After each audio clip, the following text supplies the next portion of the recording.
If Jamal had walked just 3 steps faster, he might still be alive today. That's what the old man on the corner said. He saw it happen, the whole thing.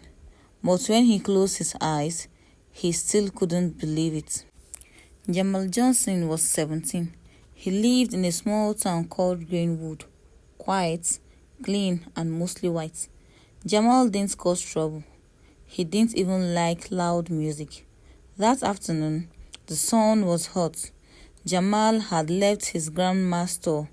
He helped her sweep, stack the bread, and carry her heavy shopping bags. "Thank you, my dear," she had smiled, handing him a bottle of malt and a kiss on his forehead. Jamal laughed. "I love you, Grandma." He put on his earphones and walked down the street, sipping his drink and thinking about planes. He wanted to be a pilot someday. He never knew someone was watching him. Officer Carter was driving his patrol car slowly through the neighborhood. He saw Jamal from a distance, tall, slim, black hoodie, and dark skin. Carter's eye narrowed. He didn't know Jamal, and that, to him, was a problem. He turned the wheel slowly and began to follow the boy. Jamal didn't notice he was texting his friend. "See you soon, bro. We are balling tonight." Then the flashing lights came on. Jamal turned around. Confused, he pointed at himself. "Me?" The police car stopped right beside him. "Yes, you," said Officer Carter. "Step over here." Jamal froze. His heart beat faster. He had seen things like this on TV, but this was real. It was happening to him. He raised his hands. "Sir, I didn't do anything," he said politely. "Shut up. Take off the hood," Carter snapped. Jamal obeyed. The officer got out, hands on his gun. "Where are you coming from?" "My grandma's shop, sir." "Where is that?" "Just 2 streets away." "I was just—" "Put your hands on the car." Jamal's mouth opened, but no sound came out. He did what he was told to do. Carter searched him roughly. Jamal's phone buzzed in his pocket. "Don't move," the officer shouted. It's my phone, sir, please. Don't reach for anything. I just want to show you my grandma. She can tell you." Carter's hand tightened on the gun. Everything went quiet. Birds stopped chirping. Even the wind held its breath. Jamal reached slowly to his pocket. Carter's hand moved faster. Bang! A single shot. Jamal fell to the ground, eyes wide open, mouth still trying to form words. The phone slid out of his hand. It lit up with a message from his friend. "Yo, I'm on my way. Don't be late." People ran out of their homes. An old man dropped his bag of bread. A mother screamed. Carter stood over Jamal, shaking. He reached for something. I had to shoot, but the phone was just a phone. There was no weapon, no threat, just a black boy trying to explain. Backup arrived. The second officer asked, "What happened?" He looked suspicious, reached into his pocket. "I thought he had a gun," Carter said. The body cam was blinking red, but Carter had turned it off. "No footage?" "Camera glitch, didn't record." An ambulance took Jamal away, but it was too late. Grace Johnson heard the knock at 5:15 p.m.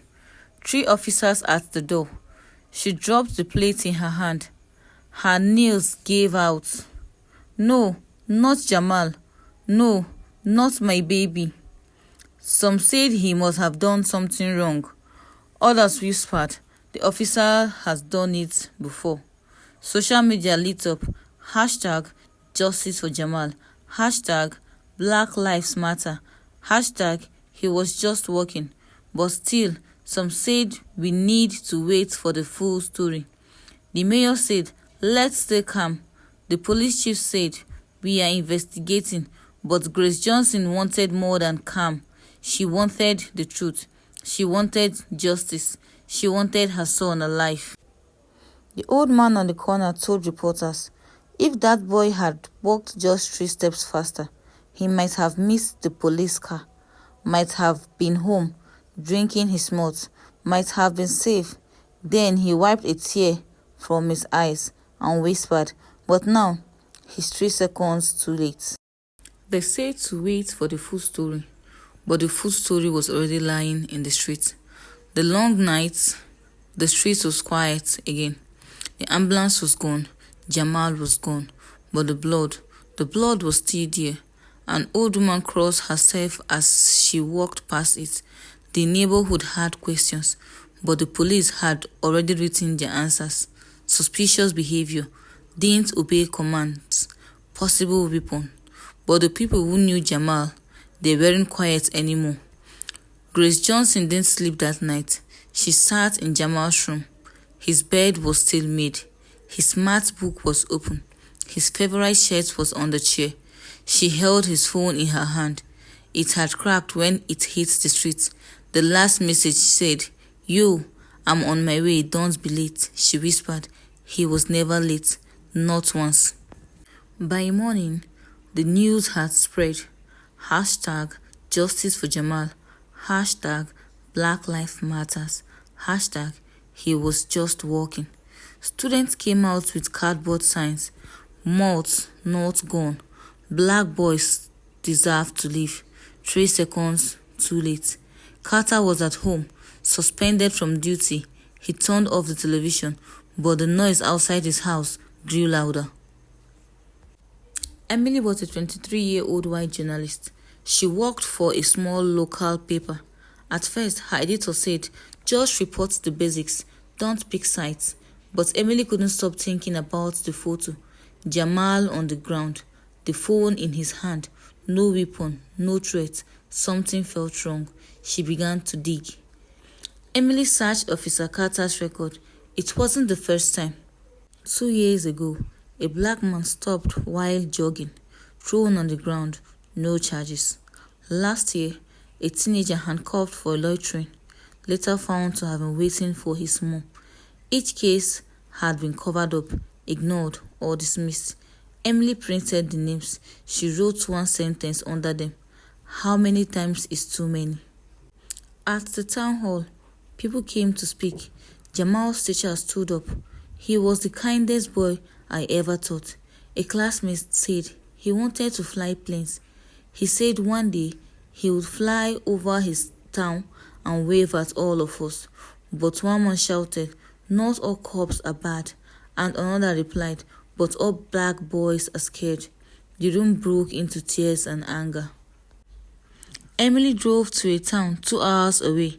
That's where Carter grew up. She spoke to an old neighbor. That boy was raised with fear, the man said. His father used to say, "Don't trust black folks."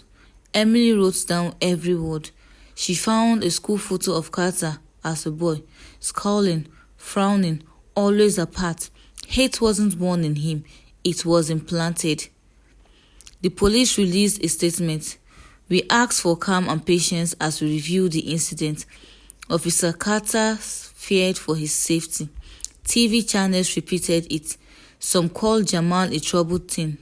Others said he matched a suspect description. But the body cam footage was missing. People were not buying it. Then it happened. A store nearby had a security camera. It saw everything. The footage showed Jamal standing still, his hands raised, a phone in his hand, and a bullet fired anyway. Someone leaked the video online. It went viral in an hour. News channels played it again and again. No weapon, no threats, just fear, just bias, just skin color. The president tweeted, "We must do better." But Grace didn't want to tweet. She wanted justice. Now the whole country was watching. Cities held candlelight vigils. Airlines offered scholarships in Jamal's name. Children drew his face on walls. Someone painted a mural. Jamal with angel wings, holding a plane. Underneath, he wrote, he should have flown. Instead, he fell. Officer Carter was arrested, charged with manslaughter. His face was everywhere. The last night before court, Grace sat alone. She whispered, tomorrow will fight for your name, Jamal. Tomorrow will bring the noise to your silence. Outside, hundreds marched. They held candles, signs, and each other. The whole town shook. Not with violence, but with truth. He was not just a victim. He was a son, a student, a dreamer. The courtroom isn't just about justice, it's about truth. The court building was tall and grey. A long line of people waited outside. Some wore t-shirts with Jamal's face. Some carried signs. Some just stood in silence. Inside, everything felt cold. The walls, the floor, the looks from the police. Grace sat in the front row. She held Jamal's small notebook in her hand. His dream, pilot by 25, was written on the first page. Officer Carter walked in, wearing a suit. He looked straight ahead, not at Grace, not at anyone. The judge read the charges. You are charged with manslaughter, use of excessive force, and violation of civil rights. Carter said just one word, not guilty. A loud gasp filled the room. Grace's hands began to shake. Carter's lawyer spoke first. Ladies and gentlemen, he said, this was a tragic accident. My client feared for his life. He thought Jamal had a weapon. He acted in the heat of the moment. He showed a photo of Jamal wearing a hoodie. He zoomed in on the photo. Would you take a risk in that moment? The lawyer asked. Carter nodded slowly. I didn't want to shoot. I thought I would die if I didn't. Then it was Emily's turn. She stood with her hands shaking, but her voice steady. I studied every case linked to this officer. There is a pattern. Each time, the same story, the same fear, the same skin color. She held up a chart. 5 black men, 1 officer, 0 weapons. The courtroom went silent. Grace stood up slowly. Her voice cracked. Your Honor, my son was gentle. He helped his grandma every Sunday. He wanted to fly planes, not threaten people. She opened the notebook and read aloud. Things I want to do. 1. Fly a plane. 2. Buy Mama a house. 3. Take Grandma to Ghana. 4. Never make anyone afraid of me. People wiped their eyes. Then someone unexpected stood up. It was Mr. Raymond, the old man who had seen everything from across the street. He looked straight at the jury. I saw it all. That boy didn't move fast. He said, please. He didn't run. He didn't shout. He just wanted to show his phone. He turned to Carter, and you didn't even wait 3 seconds. For the first time, Carter looked nervous. He looked at the screen as the store camera footage was shown. It showed Jamal, still calm, no threat, then the shot. Carter closed his eyes. The jury saw everything. After 4 long days, the jury returned. Grace held her breath. The foreman stood up. We, the jury, find the defendant guilty on all counts. The room exploded with emotion. Some clapped, some cried, some just sat in quiet disbelief. Carter was taken away in handcuffs. He looked back once, but Grace never looked at him. 2 months later, a mural of Jamal was painted at his school. It showed him flying a plane through the cloud. Below it, in bold red letters, he had wings. A scholarship was created, the Jamal Johnson Dream Fund, to help young black students become pilots. His story was taught in schools. A new law was passed, the 3-second rule. Every police officer must pause, assess, and wait before drawing a weapon on an unarmed person. Grace stood on a runway. One of the students from the scholarship was taking their first flying lesson. The plane rose into the sky. It tilted to the left and dipped as if waving. Grace looked up, smiling through tears. "Fly, baby," she whispered. "Fly."